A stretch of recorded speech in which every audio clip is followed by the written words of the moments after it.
few details before I start my story. I live in Northern California in a small townhouse with my girlfriend. I've decided to change the names of both people and places just to be cautious. I don't want anyone going out to the beach I was at trying to dig up clues and instead find the trouble that I found. I'm sorry this is so long. I've tried to keep it as brief as possible. You have to understand that I've barely slept at all in days, and it's difficult for me to keep my thoughts in order. Saturday, March 26th. John and I found the camcorder half buried in the sand on the Stinson beach. When I picked it up out of the sand, water leaked out from the inside of the camcorder. Sand was packed into every crevice and the battery pack was missing. We dried it off with a beach towel and popped the cassette drive open. There was a digital cassette cartridge inside the drive. It had a yellow plastic head and a Panasonic logo, but no label or sticker attached. It seemed like the camcorder itself was pretty much trashed, but we figured it might still be possible to recover some of the data on the tape itself. I had an older Sony digital camcorder at home that used the same type of tape. I took the tape and camcorder inside with me when John dropped me off at home later that day. I set it down on my computer desk and almost forgot about it for a week.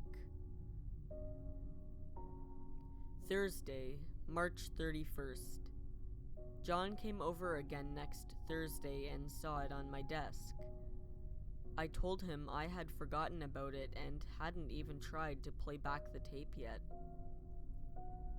We popped it into my Sony camcorder and hooked it up to my PC's FireWire port, opened up Roxio's video capture application and told it to scan the tape for footage. Only one scene appeared on the screen.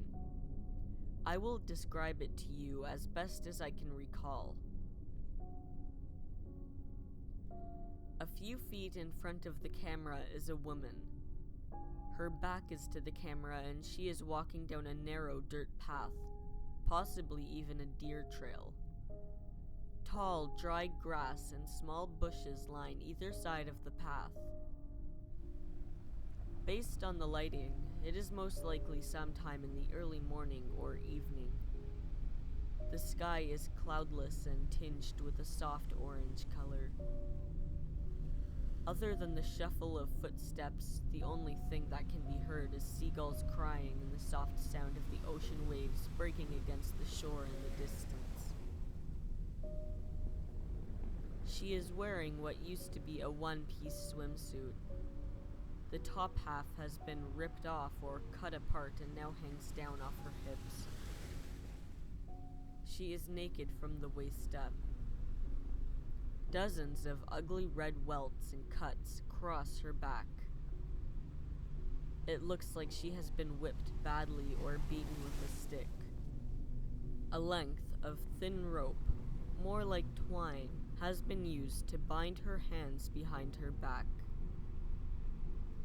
The twine is cutting into her skin and small rivulets of blood have run down her hands and fingers, dripping onto the dirt trail behind her. During the course of the scene, she only takes a few dozen steps. The clip is only 30 seconds long. Right before the clip ends, a man's voice can be heard. Are you filming? You better not be filming yet. I told you to wait until we get inside. And then the clip ends. Both John and I were unsettled by that one short scene on the tape. It seemed authentic. Someone's home video gone horribly wrong. I tried to copy the clip to my computer, but every time we played the file back, it was just a mess of scrambled green lines with no audio. John took the tape with him when he went back home later that evening. He wanted to try and use his MacBook and parents' camcorder to see if he was able to recover the clip onto his computer. He said maybe it was just a problem with my FireWire cable. It was the last time I ever saw him. Friday, April 1st. At this point, I can't think of any unusual happenings. A normal Friday workday. No different from dozens of other Fridays before. I called John to ask about the tape, but he said he hadn't had time to look at the tape again, but he was going to stop by his parents' house after work and borrow their camcorder for the weekend. Sunday, April 3rd. John calls me. It was in the evening. Sometime after 7, I think. He sounds excited and tells me he was able to get the clip to save onto his MacBook. The video plays back, but the sound is missing. I tell him to upload the video online, but he wants more time to try and get the audio working too. Wednesday, April 6th. Unable to get a hold of John for 2 days. Calls are going straight to voicemail. Finally, he calls me on Wednesday, just as I'm getting ready to leave work and head home. Finally, he calls me on Wednesday, just as I'm getting ready to leave work and head home. I don't think I noticed it at the time, but looking back on events, his voice sounded odd. There was almost no inflection to his speech. It was flat and emotionless. I thought he was calling about the tape, but when I asked, he told me that it wasn't anything important anymore. He said he had found something and we needed to go back to the beach. It takes almost 2 hours to drive out to Stinson from my house, and I told him there was no way I was able to get out there on a weeknight after work. And even if I could, it would be nearing dark by the time we got out there. For some reason, this seemed to make him angry.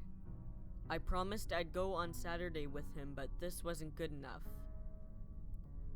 He said he needed to go that night, that there was something very important. He kept saying he had something to show me. I asked what, but he said I had to see it for myself. Finally, he called me a stubborn asshole and hung up. Thursday, April 7th. John won't answer my calls. His voicemail says his inbox is full and won't accept any new messages. Friday, April 8th. When I get up to take a shower in the morning, there is a small amount of wet sand spread out on the bottom of the tub. I think that maybe Sarah has only now gotten to rinsing her bathing suit out from the time we were at the beach 2 weeks ago. Although I don't see her suit hanging up to dry anywhere in the bathroom. It's mildly puzzling, but I forget about it as soon as I leave for work. Only now do I realize that it was the start of the strange occurrences that were about to drive me into the frantic state I am in today. Later at work, my phone chimes indicating that I have a new voicemail. I hadn't noticed the phone ringing, but this isn't entirely unusual as I don't have the best reception inside the office. It's certainly not the first time this has happened. I dial into my voicemail and it's a message from John. He sounds calm again. No hint of his previous anger. I am going back to Stinson again tomorrow morning. Meet me there. There's something I want to show you. I finish my work and go home. I decide to tell Sarah about the tape and how it's making John act strange. But when I get home, she still hasn't gotten back from work. I make myself dinner and watch some TV, and there is still no sign of her. I call her work and they tell me she has left when her shift ended at 4 p.m. I call her mom in LA to ask if she's heard any word from Sarah, but she hasn't and seems as worried as I am. I fall asleep on the couch watching TV. Saturday, April 9th. Sarah was still gone when I woke up Saturday morning. There's no way I can go meet John with Sarah missing. I go online and try and find any reports of traffic accidents on Friday evening, but there's nothing. Finally, I decide to call the sheriff's department. They tell me I can file a missing person report. There is no waiting period to do so. I give them all the details and they promise to call me back as soon as they hear something. Sarah's mom calls me again in the evening. She is very upset that no one can find any trace of her daughter. Sunday, April 10th. I awake from the most vivid nightmare in the early hours of Sunday morning. In the dream, I am sleeping in my bed, spooned up against Sarah. I wake up and I am freezing cold. The bed is totally soaked with nearly frozen water and it reeks of salt and seaweed. Everything is wet. The mattress, pillows and blankets, everything. My arms are wrapped around Sarah and her body is just as cold as the water, possibly even colder. I prop myself up and turn on the lamp next to the bed. Sarah is asleep on her side with her back to me, and I see that her arms have been bound behind her with twine. The knot is so tight that it's turned her hands blue, and there is blood seeping from the cuts in her wrists. I am paralyzed by absolute terror, the kind you can only experience in a dream. Slowly, Sarah rolls from her side onto her back, and I can see her face. It's her, but she looks deformed. Her face is too broad and her nose looks flattened and smashed, almost like she's pressing up against a piece of glass. Her eyes are bright and shiny. Her mouth is locked into a terribly wide grin. There are far too many teeth inside her mouth. She tells me there is something she needs to show me. I wake up in an empty bed, bathed in sweat and tangled in the bed covers. I swear I can still smell the ocean. Eventually, I leave the house to get food. On my return, I notice wet, sandy footprints leading from the grassy lawn right up to my front door. There is a wet piece of twine wrapped tightly around the door handle. When I untie it, I notice my hands have been stained by a dull red. Monday, April 11th. I couldn't sleep. I called into work and told them I was sick. I lay on the couch all day watching TV and I have no appetite. At some point, I must have been dozed off on the couch with the TV on. I wake up and the TV is blaring noise. A local news report is on and the is yelling, almost screaming his news report. It's a story about hundreds of dead bodies washing up on the beach last night, all of them with their hands bound behind their backs. He looks directly into the camera, almost like he's looking right at me and says, "You need to get down to the beach. There is something I need to show you." The TV turns off. My apartment is freezing and I can smell salt water. Tuesday, April 11th.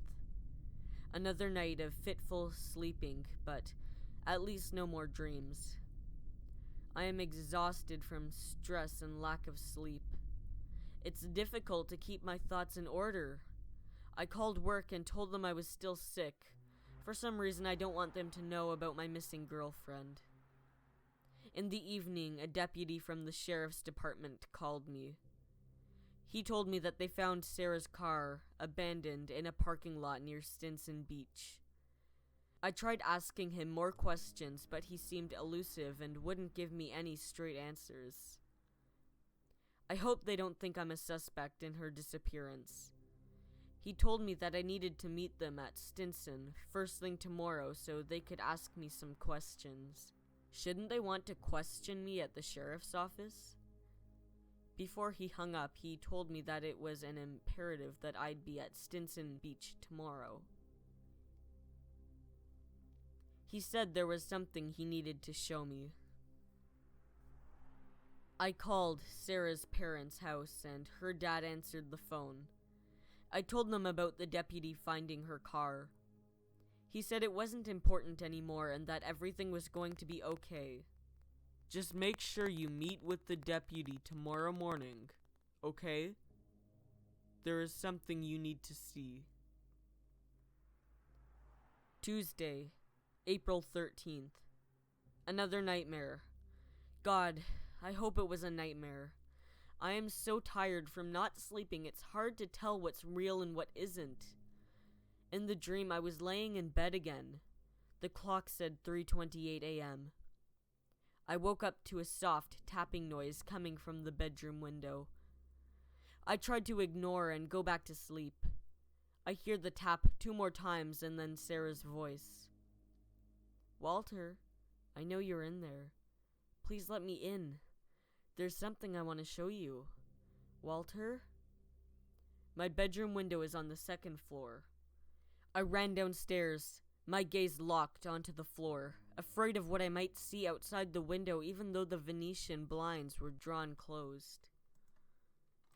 I fled into the small guest bedroom / computer office on the 1st floor and locked the door behind me. I didn't sleep the rest of the night. The house is filled with the smell of seawater again. Wednesday, April 14th. I am terrified and nearly mad with the need for sleep. I don't know what to do or who to ask for help. I know I can't stay locked in this room all day. I've decided to write this all down and post it online. Some place where people can read it but possibly won't take it seriously. I'm afraid I won't make it back home ever again, but I have to go down to Stinson to talk to the sheriff. He's already called me twice, asking me where I am and if he shouldn't just send someone to pick me up and drive me down there. Hopefully everything will work out okay and I'll be back home this later evening.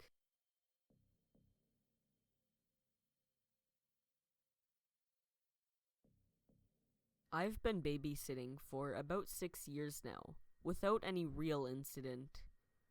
One kid managed to slather himself with cream when I thought he was sleeping. I almost accidentally let out an indoor cat, and once I spilled Dr. Pepper all over their laptop and successfully blamed it on the child. But generally speaking, I was a good babysitter, and the extra cash was helping me keep afloat. I work in a children's nursery, so babysitting jobs aren't hard to come by, but I also take referrals from parents and staff. A lot of us do babysitting, and sometimes we trade and share jobs we can't do ourselves. So it wasn't surprising one Saturday night when I got a Facebook message from my coworker, James. James, 8:02. Sophie, I'm supposed to babysit in an hour, but my car's broken down and I won't make it. Can you go for me? Luckily for you, I have no life, so sure. Where is it? The old sweet factory, Poet's Corner. That big glass building that's been converted into houses? Which number? I stared at the screen, waiting for a response. He was typing, and typing, and typing. I got impatient, so I began to get dressed and packed my phone charger and my DS so I'd have something to do if it got too late, and started watching some crappy TV until it was time to go. I checked my phone, assuming he'd be done by now, but he was no longer typing and there was no message. I knew where the old factory was, and it had only been converted into 7 houses, so I figured I'd head over and see if anyone was waiting, then cut my losses and leave if I had to. I couldn't do much more without added information, and it wasn't my babysitting job anyways. It was only a 10-minute drive from my house, and I was getting a little excited. That building had always interested me. It seemed to have more windows than actual walls, and a beautiful glass roof. When the light hit it just right, near sunrise or sunset, it could create an explosion of rainbows. And although the houses looked small and skinny from the outside, I knew the building stretched further back and that these places were huge on the inside. It was pretty dark when I arrived at 9:00 p.m., with seemingly no one at home in any of these 7 properties on a Saturday night. Not that hard to believe, but the inky black wall of windows was a little creepier than the rainbow explosion I was used to walking past on my way home from work. I stepped out of my car and started looking in the bottom floor windows to see if anyone was home. Houses 1 through 6 were completely devoid of life, but in the 7th, I could see a faint light glimmering through the glass roof and a shadowy figure moving past the window downstairs. As soon as I saw it, the door opened slightly and I saw 4 knobbled fingers grasp it and pull it open further. An elderly man stood in the doorway and looked up and down. He frowned slightly and said, "You're not James." I put on my friendly childcare smile and said, "Sorry, James's car isn't working, so he asked me to come instead. We work together, is that okay?" Again, the man looked me over as if he was looking for clues. Then he sighed and said, "I suppose. She's upstairs." He walked past me, leaving the front door open, and went off down the street without even a backwards glance. I realized I had no choice now, as there was a child upstairs alone, and I guess I would have to look after her until this elderly man returned. I went inside and shut the door, stopping to think for a moment. I didn't recognize him as a parent or grandparent from work, so I am not sure how James knew him. I wasn't given a name or age for this child, so I would be pretty fucked if she woke up and I had to try and explain myself to her. I hope she'd sleep through, as most of them do, and I'd just be spending another evening getting paid to watch TV and play video games. I wasn't wrong about the house. After the initial hallway, there was a huge painting studio which looked like an absolute mess, but a loved one. It was pretty dark, but it seemed as though this floor had initially been 2 rooms, but someone had torn down the inner wall, leaving a line of exposed brick separating the front half from the back half. I could see a door at the end, leading to what I assumed was a garden, but it was too dark to see anything, and I didn't feel like wandering over to press my face up to the glass. I headed up the stairs and realized this was where the bedrooms were. The door to what seemed to be the old man's room was wide open, with piles of clothes strewn around, one dusty old bookcase and a single bed thrown in the corner at an angle. None of this was too surprising, as there were plenty of eccentric artists and oddballs living in Poet's Corner. The other bedroom was shut, and I figured this was where the girl was sleeping, so I left it and proceeded to the next floor.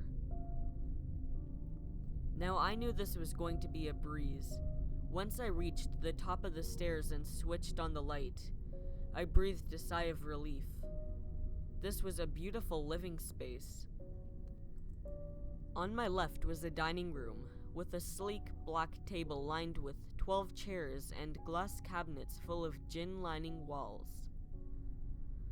On my right was the living room, complete with a huge white corner sofa that was begging me to jump on it, and a 60-inch flat-screen TV on the opposite wall. Separating these two areas was the kitchen, with an island in the middle and a fridge, cooker, and other appliances lined up on the wall opposite of the stairs. I could definitely stay here for the next 6 hours if necessary. I settled down on the sofa, put my phone on charge, and took my shoes off. I decided to make myself a coffee before checking on the child. There was a kettle on the counter, but it was empty, so I went to fill it up in the sink. No water came out. I opened the fridge to look for a water jug, but gasped a little when I saw that it was completely empty. I started to look through the cupboards and saw that they were all empty too. Surely this family can't just exclusively live on takeaway food. I did actually know an extremely rich couple whose house never contained any food despite having 4 children because they ordered in every single meal. So I justified it to myself and figured it was probably about time I checked on this child I was supposed to be watching. I grabbed my phone, which didn't really need charging anyways, and headed down towards the stairs. The art of checking on a sleeping child is one I have certainly mastered. I am an expert at creeping up and down stairs, making sure to step on the edges, not in the middle, as they are far less likely to creak there, and opening doors so slowly that anyone watching may think it's not moving at all. So I began the ritual, creeping down the stairs with my phone in one hand, definitely on silent after being checked 3 times, and just open on the same home screen to emit a dim blue light. I cracked the door open slightly and was suddenly overwhelmed by a smell I couldn't describe. It was a sickly sweet, but also putrid, as if someone had eaten an entire bag of gummy bears and then immediately vomited them back up again. Or perhaps as if someone had shat in a candy floss machine. Either way, it was not inviting, but I thought perhaps this child was sick and suddenly wondered if maybe this is why the babysitting job was passed on to me with little explanation. I opened the door a little further and poked my head inside, holding my phone out for light. The room was utterly empty. I switched my phone over to torch mode so I could have a better look, but there was definitely not a child in this room. There was nothing in this room. White walls, white floor, white ceiling, and no fixtures whatsoever. I knew this room should also have 2 windows because I'd seen the back of the building, but they were either boarded up and covered over or had just completely vanished. The only thing that existed in this room was the smell. More than a little creeped out by now, I left the room and shut the door, noticing that the smell instantly dissipated as I did so. I remembered the old man had told me that the girl was upstairs and realized I hadn't checked the top floor yet, where I had seen the glimmer of light from outside. I wasn't too worried about making noise at this point. I didn't like that room and I didn't really want to be here anymore, but I needed to check if there was actually a child in the house before I could go anywhere. I went back up to the living area and headed towards the stairs to the roof. I could see the light up there, shimmering slightly, and figured it was probably coming from a candle. As I started up the stairs, I could see that there was a balcony with glass doors directly in front of me. It was very dark, but the shimmering light showed it was a simple space with a plant and 2 deck chairs. Approaching the top of the stairs, I peeked over the banister and into the room. Opposite the balcony was the glass roof, an entire wall of glass that came into the room at an angle and seemed overpowering in its blackness. And in the center of the room, a small chair and a small girl with her back to me. The chair was a little plastic white one, clearly designed for a child, and all I could see of the girl was her long, blonde hair flowing down the back of it. I could see no candle or source of light. The light seemed to be coming from her, although she wasn't glowing and she didn't cast a shadow. Looking at her felt unnatural and uneasy, like I was witnessing something that was impossible. Now, I've seen plenty of horror movies and I've read plenty of these stories, so there were a number of things I knew I was not going to do. I wasn't going in that room. I wasn't going to put my hand on her shoulder and spin her around. I wasn't going to call out to her and wait for her to slowly turn her creepy little head around. I wasn't going to try and angle myself for a good view of her reflection in the glass. I was going to run away. I gathered my things from the living room and checked my phone in case I had any more messages from James. Nothing. I decided to ring him so I could ask him what the fuck was going on and why he had sent me here. I headed down the stairs again as I heard the connection click and start to ring. 2 seconds passed before I heard his familiar ringtone, Hooked on a Feeling by Blue Swede, started to play. I stood in the hallway, phone down in my hand and not to my ear, staring terrified at the door to the empty room, listening to the pounding ooga chaka of the song's first few lines blaring out behind it. The door seemed to vibrate with the words and seemed to be getting louder each time. I hung up the phone and plunged the house into silence. I was frozen in place, trying to wrap my head around the possibilities of what was happening and what I should do next. I desperately wanted to just leave, but if there was a chance he was in that room, I couldn't. I tiptoed toward the door, telling myself that I just had to check and then I would leave and forget this place.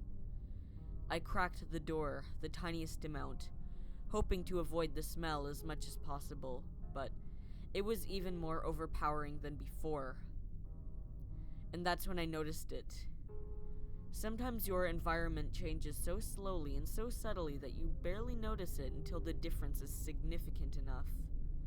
The hallway around me and the plain white door in front of me were gradually getting brighter. They shimmered slightly in the darkness, and I noticed movement in my peripheral vision.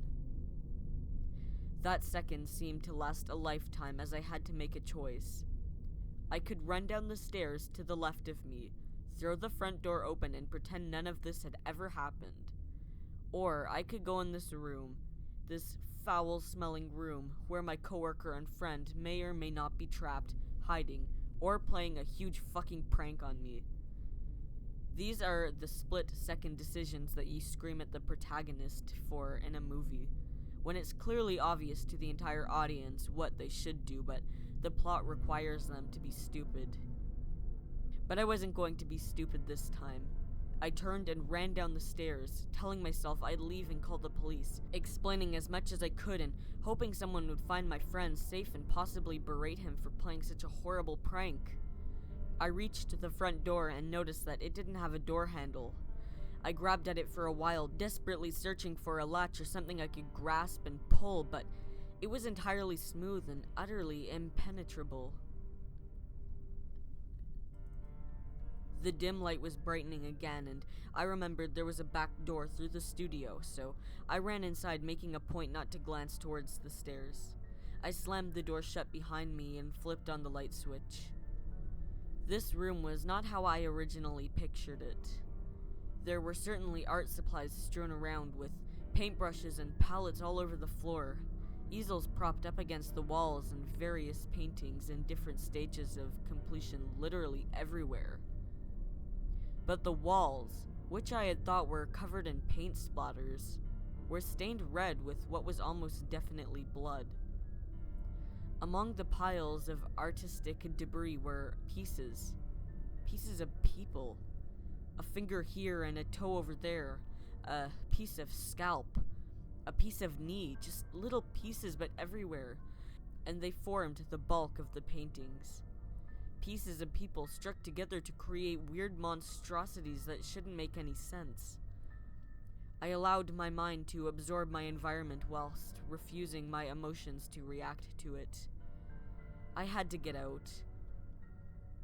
I ran through the room, ignoring the crunching sound beneath me as I trampled over pieces of human beings and practically slammed into the glass back door.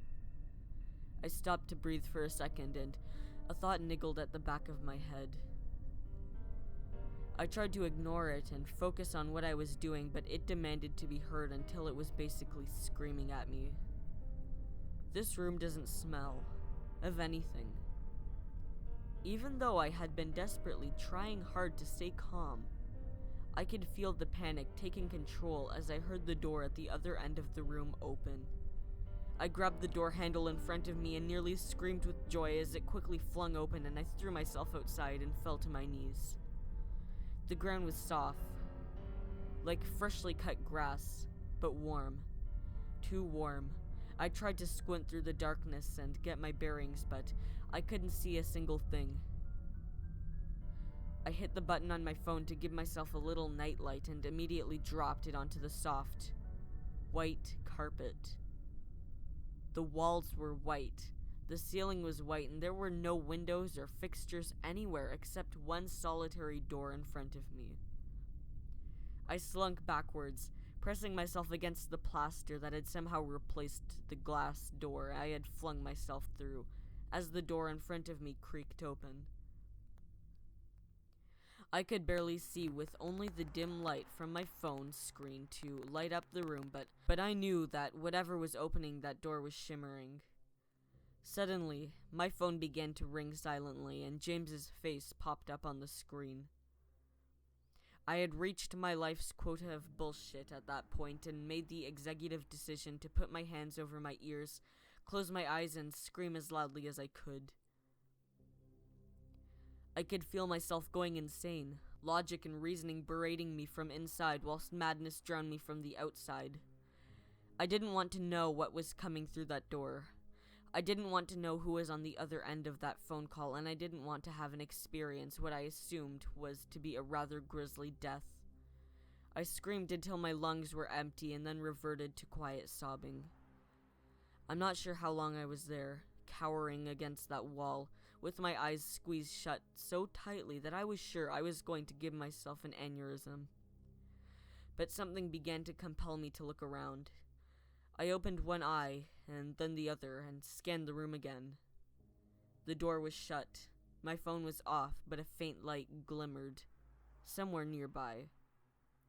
The room was empty except a hunched figure in the darkest corner. I crawled towards it slowly, having seemingly given up on caution, deciding to ride this roller coaster of insanity until I could get off. As I moved closer, it became clearer. It was a man, with his back to me, slouched forward with his face pressed into the corner. I looked him over and recognized the tattoo on his right arm, an entire sleeve of Muppets James. I wasn't scared anymore. I was resigned. James was so big and strong, but now he looked small and broken. I moved closer and mumbled something but slightly akin to his name. I saw him breathe, but he didn't move. I edged closer again and reached my hand out to touch him. He shuddered when my hand touched his back, but he still didn't move. I decided to bite the bullet, grabbed his shoulder, and yanked it towards me. I wish I hadn't. So much was wrong. So many pieces were missing. One eye, one ear, some strips of flesh from his cheeks and necks, so many holes that my first maddening thought was that of Swiss cheese. He looked up at me with his one good eye, his breathing ragged on his chest as I could see the rise and fall of his lungs through an open hole near his heart. He tried to speak, but only gurgled slightly as blood splattered out of the holes in his neck. I stroked his hair and cried, at a loss as to what to say. He opened his mouth again and seemed to struggle with the amount of effort he was putting in as he managed to form a single word. Why? I scowled at him, a little confused. Why what? Why are we here? You fucking tell me, mate. I shook my head at him, unable to answer his question, and he turned back, showing his face into the corner and slumping over again. I reached back for my phone and tried to turn it on, but the battery was dead, so I just shoved it back into my pocket.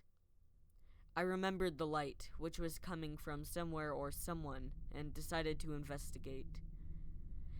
As I stood up, I realized, quite obviously, that the light was coming from me. I didn't cast a shadow, and everything lit up around me as I moved. Then I heard a voice coming from the other side of the door. A little girl's voice, sweet and innocent. You chose this. Wasn't it fun? My daddy doesn't let me play around with people unless, as he says, no one will miss them. I figured seeing as you left him. Thank you, Sophie. I couldn't do this without you. The light dissipated and I stood there in the dark, staring at nothing. The smell of the room, which had been absent until this moment, sprung back into place and filled my head with decay. I stumbled forward and wrenched the door open. The light from the hallway filtered in the dark room and I saw him again, slouched in the corner. He wasn't breathing or moving. He wasn't gurgling. He was the smell. I held back a sob as I ran down the stairs to the front door again. It was a perfectly normal door, with a handle and a lock like any other. I opened it and felt myself breathe properly for the first time in hours. The air was crisp and fresh as the sun was beginning to rise. I ran to my car and took one look back at the explosion of rainbows that began to litter the windows across the building. Once I'd calmed down enough to talk about it, I went to the police. I told them as much as I thought made sense and begged them to visit the house to see if my friend was there. They told me the house was empty and was the only property out of the 7 that hadn't been sold yet. They went to have a look, at my insistence, but found nothing whatsoever. Just an empty show house, waiting to be sold. I eventually conceded that it may have been the world's worst and most vivid nightmare and went back home. James hasn't come back to work. His parents reported him missing 3 months ago and there has been no sign, no calls, no messages. Except once, when I decided to reread the messages he had sent me on Facebook that night. As I opened the thread, 3 little dots popped up, telling me that he was typing. My breath stopped as I stared at those dots, waiting to see if anything would come of it. My phone buzzed weakly as the messages popped up on my screen. James, 8:50. Sorry I lost signal, but I managed to fix my car. I am already here, so if you're on your way over, we could just split the money. It's number 7. James, 8:53. Okay, the house is empty, don't bother coming. Probably just someone fucking with me. James, 9 o'clock. I'm waiting.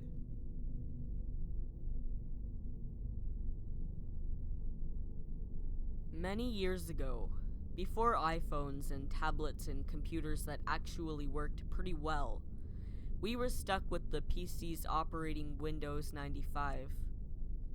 My first computer was an old IBM, and I used the damn thing on a daily basis. Windows 95 was the first operating system that I can remember using somewhat frequently. I would do homework, check my email, and occasionally play a game or two. The choices were somewhat limited at this point in time. If you've heard of the game Ski Free, then you are tracking with me. Anyway, there was something kind of odd about Windows 95. There was a quirk in the OS, something that, in hindsight, seems kind of sinister. Moreover, there's one experience that has stayed with me all these years, becoming an obsession of sorts of where I actually fear it will happen again. But more on that in a little bit. First, the issue with Windows. One night I was up late searching online. I'd probably gone to Ask Jeeves, a now antiquated search engine that featured a butler. This is all somewhat superfluous information, but I'll go with it. Anyway, I was searching the internet, homework I'm pretty sure, and I came across this weird feature of Windows 95. It was this little companion that popped up on your screen and helped you navigate the search engines. This little feature was a floating face. Nothing too fancy, really. Black circles for eyes, a line for a mouth, and that's it. It was a round white face. This feature would sort of bob by the page, and then you'd ask it to help you. I remember because it had this robotic voice that was kind of funny. I was pretty young when I was using this device, but I'd search for a while and then he'd pop up and ask me what I was doing. I thought this was kind of helpful, but one night, he asked me a strange question. "How old are you?" 13, I typed. "Where do you live?" "California." "Los Angeles. I see." "Yeah, that's right," I replied. "Are you a good boy?" The final question creeped me out. A lot, actually. The little white face bobbing up and down on my computer screen, asking me these odd questions. I ignored it. I don't want to know what I was thinking, but I was pretty sure even at that young age it must have been some kind of fluke. Then the face moved to the center of my screen, covering the web page I was browsing. It started to grow bigger and bigger, until the entire screen was just this large white face. The eyes go bigger too, and I swear I could see my reflection in it. Then it started talking, but the voice was now scrambled and dark and edgy. "I can see you. I see you. I see you." At this, I obviously jumped back. I turned off my computer and told my parents about it. My dad, who was a programmer, thought it sounded like some kind of prank, some sort of malware or virus. I didn't go on the computer for a week. My dad went on and ran diagnostics and found nothing. No sign of the white face. I started asking friends about it too, and they had never heard of it. Little did I know, this wouldn't be the last time I saw it. I was cautious for a while when it came to running my computer. I needed it for school. This was, after all, right on the cusp of internet becoming an integral part of homework. There did come a time, though, when I had to log back on. My dad assured me that everything was fine and whatever virus someone had attacked me with was now gone. I sort of believed him. Nothing out of the ordinary happened for a while. I'd go online and even chat with friends. Everything was back to how it used to be, back before I had any problems. Then one day, something happened. I was doing research for a social studies project. I don't remember exactly what the subject was. All I know is that I kept hitting refresh on my search page over and over and over again.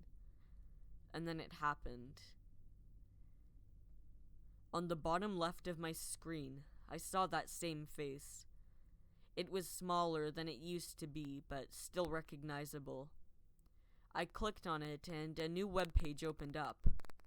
This was unlike any web page I'd ever seen before. The colors alone were different. They were brighter than any other page I'd seen. And there was this music playing. This eerie, soft music. I don't know how to describe it really. It just sort of stayed with me.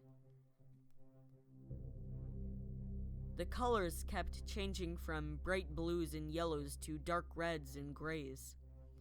Images and videos flashed on the screen simultaneously, swirling around my computer screen in time with the music. I became immersed with the website. I lost track of time. It seemed like everything was organized and chaotic at the same time. I didn't know what to think or what to feel. Then I saw my face. In the middle of the screen was a picture of me. It was a picture of me from earlier that day too.